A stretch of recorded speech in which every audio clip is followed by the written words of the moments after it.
No niin, siinä se nyt olisi tuo Nortonin poika ja pitäisi sen kanssa käydä sunnuntai ajelulla, kun hyvää ilmakin.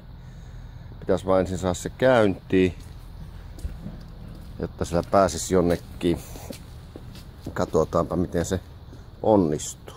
Tämähän nyt ei ole ihan niin helppo kuin nykypyörien käynnistäminen, että näissä on vähän omia kikkoja.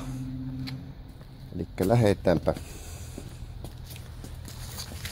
tekemään töitä.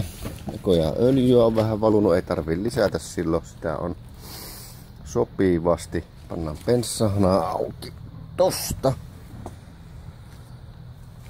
Ryppy oli jossakin. Täällä painellaan sitä, että sormikasto rupeaa benssa haismaan ja kaasasta tulee benssa. Okei, se onnistui.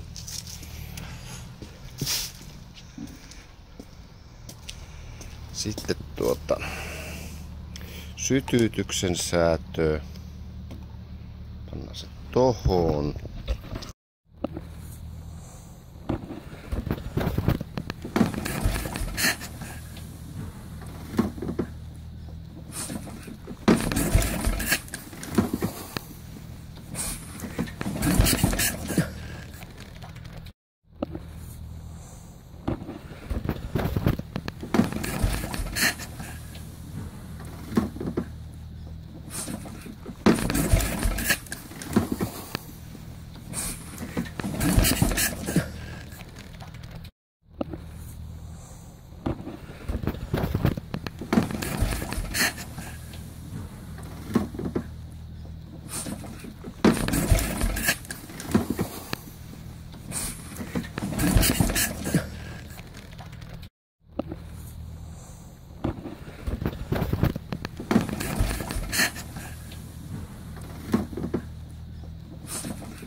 Lähtihän se käynti, kun aikansa polki.